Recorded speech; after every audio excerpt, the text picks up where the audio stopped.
I guess most of you would know who I am, but for those of you who don't, my name is Emma and I go to Allawah Community Church. I guess I just want to tell you a little bit about me. I was raised in a Christian home and I've been blessed to have been able to be raised by wonderful parents and have an amazing sister.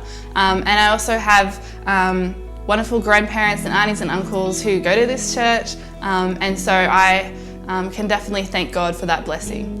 I guess it wasn't until, maybe I was 5 or 6 that I realised that Jesus needed to be my king, and I guess that's what I knew. That's what I was taught at kids' church, and so I wanted to make that real in my life. But it wasn't until maybe I was in year 8 or 9, so 14 or 15, when I was at a camp that I realised that actually needs to be number one in my life. And that needs to be something that I take seriously, following Jesus. And so it was at that camp that I learnt a verse in Hebrews 12, which I can still remember, and it's still vivid for me, that learning that verse, which is, I think I can still remember it, which is, "Therefore, since we are surrounded by such a great cloud of witnesses, let us throw off everything that hinders and the sin that so easily entangles, and let us run the race with perseverance. The race marked out for us, and let us fix our eyes on Jesus, the author and perfecter of our faith, who for the joy set before him endured the cross." And those couple of verses have had a huge impact on my life. It's exciting to know that there's a race that's already marked out for us and that Jesus goes before us.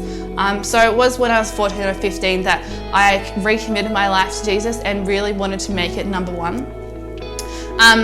Since 15, God has taught me so much and is still teaching me so much.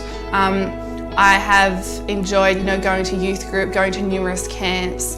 I am now part of youth group and helping run youth group. But since 14 or 15, being Christian, to say the least, hasn't been easy. But I guess that's okay, and we should expect that. We shouldn't expect things to go perfectly, because if everything was going perfectly, at what point do we get to rely on Jesus and his strength and his love and his grace? So I've had my ups and downs in life, and that's still happening, but I can truly say that it's in those downs that you feel closer to God, and it's in those ups that you feel closer to God, and it should be a constant in life where you don't want to be distant from God, and you don't want to be distant from that relationship that you have with him. So I guess, now being 21, or today 22, I've realised that there's one thing that I haven't done, which Jesus tells us that we should do, and that is get baptised. And it's clear in the Bible.